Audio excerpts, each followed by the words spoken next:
हाँ देखो, मैंने अपने टेस्ट वाले वीडियो में पहले भी ये बात बोल रखी है। हाँ, मैं मानता हूँ कि उसमें काफ़ी हाई लेवल के क्वेश्चन आते हैं, बट वो तुम्हें एक वर्स्ट केस सिनेरियो के लिए प्रिपेयर करेंगे, क्योंकि हो सकता है कि 2025 का नीट का पेपर काफ़ी हाई लेवल का आ सकता है। तो ये गाइस, मैं अभिषेक है, नंबर 30 मेडिकल स्टूडेंट। तो तुम्हें, मुझे और सब लोगों को ये पता है कि नीट 2025 का पेपर कितना ज़्यादा टफ और लेंदी था। स्पेशली फिजिक्स पार्ट के लिए लोग कह रहे थे कि कुछ भी पढ़ाई हुए में से नहीं आया। एंड जो लोग भी ये कमेंट कर रहे थे कि पीवाईक्यू से कुछ भी नहीं आया, एंड मैंने जो पीवाईक्यू एनालिसिस वाली वीडियो बनाई थी उसका भी कोई फायदा नहीं निकला। तो डोंट वरी, एक एक पॉइंट पर बात करेंगे इस वीडियो में विद प्रूफ। तो इस वीडियो को मैं नीट के इमीडिएटली बात बनाने वाला था, बट उस टाइम मुझे फील हुआ कि लोग काफी ज्यादा डिसअपॉइंटेड एंड डिप्रेस्ड। मैं चाहता हूँ कि प्रैक्टिकली और ठंडे दिमाग के साथ तुम इस वीडियो को देखो। You will be definitely surprised by the end of this video. तो सबसे पहले हम देखेंगे नीट 2025 के फिजिक्स में ऐसे कौन कौन से क्वेश्चन थे जो कि पीवाईक्यूज एंड एनसीईआरटी पर बेस्ड थे। और सबसे पहले बात करते हैं क्वेश्चन नंबर 2 की। तो ये माइक्रोस्कोप के ऊपर क्वेश्चन है, डायरेक्टली फॉर्मुला बेस्ड क्वेश्चन है, जो कि तुम एनसीईआरटी के इस पैराग्राफ में देख सकते हो। बात करें क्वेश्चन नंबर 3 की। ये इलेक्ट्रॉन के ऊपर क्वेश्चन है जो कि स्ट्रेट लाइन में ट्रैवल कर रहा है, एंड ऐसा ही क्वेश्चन तुम ये देख सकते हो जो कि नीट 2010 में पूछा गया है, एंड इन दोनों क्वेश्चन में सिमिलर से कॉन्सेप्ट यूज हो रहा है। बात करें क्वेश्चन नंबर 4 की। तो ये वाले क्वेश्चन में भी कोएफिशिएंट ऑफ काइनेटिक फ्रिक्शन पूछा गया है, एंड नीट में ऐसा ही क्वेश्चन पहले भी पूछा गया है जिसमें भी यही सेम चीज पूछी गई है, एंड ये नीट में काफी ज्यादा पहले पूछा गया है। बात करें क्वेश्चन नंबर 5 की। तो एनसीईआरटी का फॉर्मूला जो कि वर्क एनर्जी थ्योरम पर बेस्ड है, उससे तुम इस क्वेश्चन को सॉल्व कर सकते हो। बात करें क्वेश्चन नंबर 6 की। तो ये व्हीटस्टोन ब्रिज पर बेस्ड है, एंड इसमें इस वाले आर्म में करंट 0 हो जाएगा, एंड इस तरीके से कुछ इसका इक्विवेलेंट रेजिस्टेंस निकाल के करंट को फाइंड कर सकते हो। एंड ऐसे ही क्वेश्चन नीट में काफी ज्यादा बार पूछे गए हैं, जो कि तुम 2004 का भी ये वाला क्वेश्चन देख सकते हो जो कि सिमिलर कॉन्सेप्ट पर बेस्ड है। क्वेश्चन पर चलते हैं जो कि क्वेश्चन नंबर 8। तो ऐसा ही बिल्कुल ही सिमिलर क्वेश्चन नीट 2021 में पूछा गया, एंड तुम यहाँ पर देख सकते हो इस डायग्राम से मैच कर सकते हो। बात करें क्वेश्चन नंबर 9 की। तो ये इलेक्ट्रोमैग्नेटिक वेव्स वाला क्वेश्चन है, एंड ऐसे क्वेश्चन नीट 2022 में पूछा गया था जिसमें इलेक्ट्रिक फील्ड पूछी गई थी, एंड 2025 में मैग्नेटिक फील्ड पूछी गई है। ना बात करें क्वेश्चन नंबर 10 की। तो इसमें इम्पल्स इम्पार्टेड पूछा गया है बॉल पर, तुम ये वाला क्वेश्चन देखोगे तो इसमें भी impulse imparted to the ball पूछा गया है, एंड ये वाला क्वेश्चन नीट 2021 का क्वेश्चन है। बात करें क्वेश्चन नंबर 12 की। तो इसमें मैग्नेटिक मूवमेंट कॉइल का पूछा गया है, एंड ऐसा ही क्वेश्चन नीट में पहले भी पूछा गया, इसमें मैग्नेटिक मूवमेंट फाइंड करने के लिए दिया। बात करें क्वेश्चन नंबर 13 की, जिसमें पावर एंड मैग्निफिकेशन तुमसे पूछा गया, एंड एनसीईआरटी की इस वाले पैराग्राफ में तुम इजीली देख सकते हो ये वाले फॉर्मूले का यूज होगा इस क्वेश्चन में। एंड बात करें क्वेश्चन नंबर 14 की। तो ये क्वेश्चन भी एनसीईआरटी का ही क्वेश्चन है, जिसमें oxygen cylinder of volume 30 litre दिया है, एंड इसमें मास ऑफ ऑक्सीजन विड्रॉन पूछा है, एंड तुम एनसीईआरटी के क्वेश्चन में भी देख सकते हो ऑक्सीजन सिलेंडर ऑफ 30 लीटर दिया है, and mass of oxygen taken पूछा गया है। ना तुम देखो ये वाला क्वेश्चन जो कि क्वेश्चन नंबर 16, एंड इसमें फेज एंगल पूछा गया है, एंड अगर तुम नीट 2006 का ये वाला क्वेश्चन देखोगे जिसमें पावर फैक्टर पूछा गया तो तुम देख सकते हो कि काफी ज्यादा सिमिलर ये दोनों क्वेश्चन भी है। ना बात करें क्वेश्चन नंबर 19 की। इसमें 3 आइडेंटिकल रॉड दी गई हैं, एंड अगर तुम देखो नीट 2022 का ये वाला क्वेश्चन जिसमें 2 रॉड पर क्वेश्चन बेस्ड है, बट कॉन्सेप्ट इन दोनों क्वेश्चन में सिमिलर से यूज हुआ है, एंड अगर तुम एक को कर सकते हो तो तुम दूसरे को भी थोड़ा सा दिमाग लगाकर कर सकते हो। ना बात करें क्वेश्चन नंबर 20 की। तो ऐसा ही क्वेश्चन तुम्हें नीट 2016 में भी मिल जाएगा, जो कि सिमिलर कॉन्सेप्ट पर बेस्ड है, जिसमें कैपेसिटर में डाइलेक्ट्रिक इंसर्ट किया गया है। ये दोनों काफी ज्यादा लेंथी क्वेश्चन है, बट अगर तुमने ये वाला क्वेश्चन कर रखा है तो इसी कॉन्सेप्ट पर बेस्ड नीट 2025 का क्वेश्चन। अब बात करें क्वेश्चन नंबर 21 की। तो इसमें 2 cities X and Y connected by regular bus service दी गई है, एंड इसमें टाइम पीरियड टी पूछा गया है, एंड अगर तुम एनसीईआरटी का ये वाला क्वेश्चन देखते हो तो इसमें 2 टाउन ए एंड बी पूछे गए जो कि कनेक्टेड है रेगुलर बस सर्विस से, इनमें भी टाइम पीरियड टी पूछा गया, एंड ये दोनों काफी ज्यादा सिमिलर क्वेश्चन है। ना बात करें क्वेश्चन नंबर 22 की, जिसमें एक रॉड एक वॉल के अगेंस्ट लीन कर रही है, जिसमें फोर्स ऑफ फ्रिक्शन पूछा गया है, एंड अगर तुम ये वाला क्वेश्चन देखोगे जो कि नीट में पहले भी पूछा गया है, तो इसमें एक लेटर दी गई है जो कि वॉल के अगेंस्ट लीन कर रही है, एंड इसमें भी फोर्स ऑफ फ्रिक्शन पूछा गया है। ना बात करें क्वेश्चन नंबर 24 की। तो ऐसे ही सिमिलर सा क्वेश्चन तुम्हें नीट 2015 का मिल जाएगा।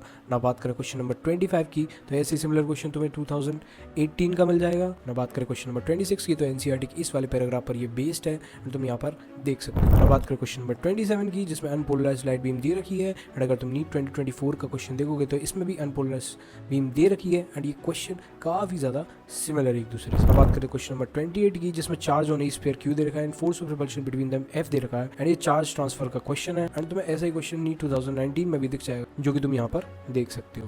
ना बात करें क्वेश्चन नंबर 29 की। तो ऐसा ही क्वेश्चन जिसमें इक्विलिब्रियम प्रेशर पूछा गया है, एंड ऐसा ही क्वेश्चन तुम यहाँ पर देख सकते हो जो कि एनसीईआरटी एग्जाम्पलर का क्वेश्चन है, इसमें भी प्रेशर पूछा गया आफ्टर द इक्विलिब्रियम अटेन। बात करें क्वेश्चन नंबर 31 की। तो डायरेक्टली एनसीईआरटी की फॉर्मूला जो कि T square proportional to R cube, जो कि केपलर्स का थर्ड लॉ है, इससे इजीली तुम सॉल्व कर सकते हो। अगर तुम क्वेश्चन नंबर 32 देखोगे तो इसमें ग्रेविटेशनल फोर्स पूछा गया है, from height equals to 1/3 the radius of the earth from its surface. ना ऐसे क्वेश्चन तुम्हें एनसीईआरटी में मिल जाएगा, एंड नीट 2020 में भी मिल जाएगा। अगर हम बात करें क्वेश्चन नंबर 33 की, जिसमें एक वायर ऑफ रेजिस्टेंस आर है जिसको 8 इक्वल पार्ट में कट कर दिया, एंड इसका इक्विवेलेंट रेजिस्टेंस तुमसे पूछा गया है, तो ऐसा ही क्वेश्चन तुम्हें नीट 2024 एंड नीट 2017 में भी दिख जाएगा, जो कि तुम यहाँ पर देख सकते हो, जिसमें एक वायर को 10 इक्वल पार्ट में कट किया था, एंड 2017 में एन के टर्म्स में इसको पूछा गया था। ना क्वेश्चन नंबर 34 मुझे नहीं मिला, लेकिन ऐसा क्वेश्चन जेईई मेंस 2019 में पूछा गया था। अगर तुम्हें मिले तो नीचे कमेंट करके बताना। बात करें क्वेश्चन नंबर 35 की, जिसमें चेंज इन पोटेंशियल एनर्जी पूछा गया डायपोल की। तो ऐसा ही क्वेश्चन नीट 2012 में भी पूछा गया था, जो कि तुम यहाँ पर देख सकते हो ना। अगर तुम देखो 37 नंबर का क्वेश्चन, तो ऐसा ही same question with same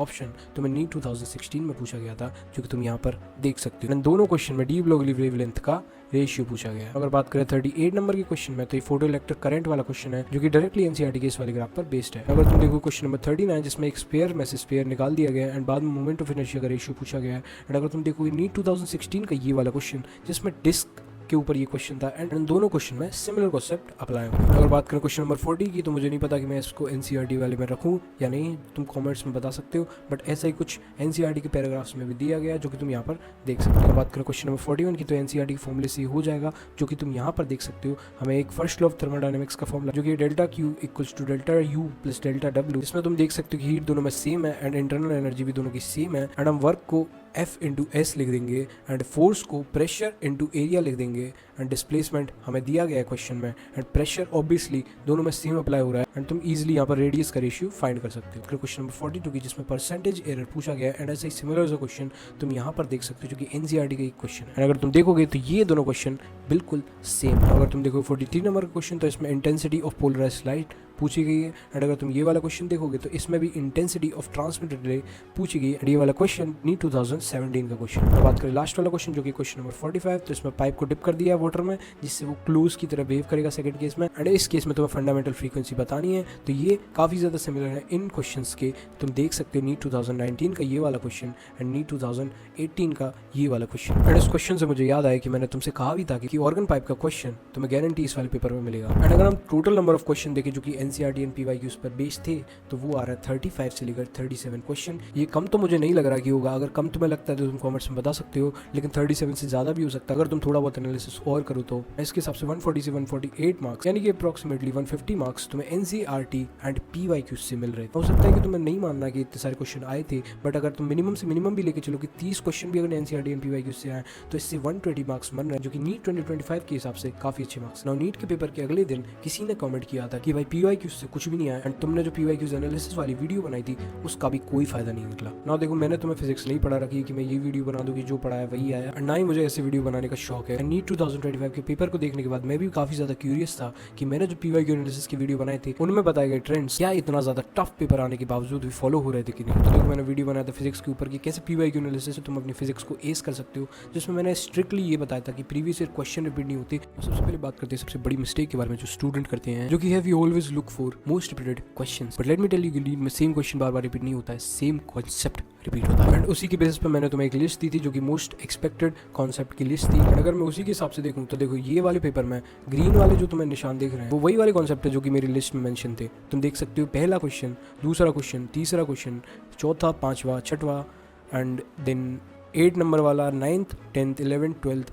13th, 14 and 15, 16 and 17 को छोड़ के 18 वाला, एंड ऐसे काफ़ी सारे क्वेश्चंस जो कि हमारी मोस्ट एक्सपेक्टेड कॉन्सेप्ट वाली लिस्ट से मैच करते हैं। अगर तुम्हें विश्वास नहीं हो रहा है तो वो वीडियो अभी भी अवेलेबल है, तुम वहाँ पर जाकर देख सकते हो, या फिर मैं इसी वीडियो में भी लगाकर तुम्हें दे दूंगा वो सारी कॉन्सेप्ट, एंड तुम ईजिली मैच कर सकते हो। उसी लिस्ट में हर एक चैप्टर में एक कॉन्सेप्ट ऐसा था जिसको मैंने स्टार मार्क कर के रखा था, एंड अगर तुम देखोगे इन स्टार मार्क्स से कितने क्वेश्चन आए, ये ऑर्गन पाइप वाला कॉन्सेप्ट मैंने स्टार मार्क करके रखा है, एंड अगर तुम देखोगे ये पोलराइजेशन वाला भी कॉन्सेप्ट मैंने स्टार मार्क करके रखा है, एंड अगर तुम देखोगे तो डी ब्रॉगली वाला भी मैंने स्टार मार्क करके रखा है। एंड अगर तुम चाहो तो तुम खुद से भी मैच कर सकती हो, मैंने तुम्हें लिस्ट दे रखी है, मैंने तुम्हें सारे क्वेश्चन बता रखे हैं एक एक करके। मेरा बता एक ट्रेंड ये भी सच हुआ है कि नीट में कॉन्सेप्ट रिसाइकलिंग होती है। कुछ ऐसे क्वेश्चन होते थे जो पहले हर साल नीट में आते थे, एंड रिसेंटली 2-3 सालों में उस टाइप के क्वेश्चन नहीं आए, वो क्वेश्चन तुम्हारे लिए गोल्डन हो जाते, क्योंकि इसकी बहुत ही ज्यादा प्रोबेबिलिटी है कि वो इस साल रिपीट हो जाए। तो इससे तुम एक चीज का जरूर याद रखो कि नीट में कॉन्सेप्ट रिसाइकलिंग होती है, तो इसलिए मैक्सिमम जितने पुराने हो सके उतने पुराने पीवाईक्यूज तुम्हें लगाने चाहिए। बट वीडियो को ज्यादा ना खींचते हुए, टाइम वेस्ट ना करते हुए, डायरेक्टली अगर मैं तुम्हें बताऊं, मेरे मोस्ट एक्सपेक्टेड कॉन्सेप्ट वाली वीडियो से टोटल क्वेश्चन इन सारे कॉन्सेप्ट से मिलाकर आए हैं कुछ 39 से 40 क्वेश्चंस, जो कि 156 से लेकर 160 मार्क्स बना रहे हैं। एंड अगर तुम देखोगे स्टार मार्क कॉन्सेप्ट है, जो कि एक चैप्टर में मुश्किल से एक ही कॉन्सेप्ट को मैंने स्टार मार्क कर रखा था, जो कि सबसे ज्यादा पहले भी पूछा गया था, एंड इस बार भी अगर तुम देखोगे तो 24 से 25 मैंने स्टार मार्क कर रखे थे, जिसमें से 22 क्वेश्चन आए हैं, एंड इससे तुम 84 से 88 मार्क्स फैच कर सकते हो। ये मेरे लिए भी काफी ज्यादा सरप्राइज है कि इतना ज्यादा टफ पेपर होने के बावजूद भी पीवाईक्यू एनालिसिस का ट्रेंड फॉलो हुआ। ये सबसे मेरा ये मतलब नहीं है कि मैं बहुत बड़ा अंतर्यामी हूँ, ऑल्सो मैं ऐसा बिल्कुल भी नहीं कह रहा हूँ कि ये पेपर काफी ज्यादा सिंपल था ना। देखो, तुम्हें एक बात याद रखनी, तुम्हारा बैच एनडीए के लोगों की ईगो का शिकार हुआ है, क्योंकि देखो पिछले साल नीट के पेपर को लेकर पेपर लीक एंड इतनी सारी एनोमलीज हुई थी, उसकी वजह से एनडीए के ऊपर काफी ज्यादा सवाल उठे थे, एंड ऑल्सो कट ऑफ काफी ज्यादा स्काई रॉकेट कर गया था, एंड इसी वजह से इस पेपर को जानबूझ के इतना ज्यादा टफ बनाया गया ताकि कट ऑफ काफी ज्यादा नीचे आ जाए एंड एनडीए की क्रेडिबिलिटी स्टेबिलिटी वापस आ जाए। बट अगर प्रैक्टिकली बात की जाए तो इतने ज़्यादा लेंदी पेपर में, जिसमें तुम्हें बायो भी करनी है एंड केमिस्ट्री भी करनी है, उसके बाद इतनी ज़्यादा टफ फिजिक्स करना इज प्रैक्टिकली इम्पॉसिबल। एंड इस बार की फिजिक्स पिछले या किसी भी साल से काफ़ी ज़्यादा टफ तो थी ही, बट फिर भी बावजूद इसके जो क्वेश्चन करने लायक थे, जो क्वेश्चन PYQs एंड NCERT पे बेस्ड थे,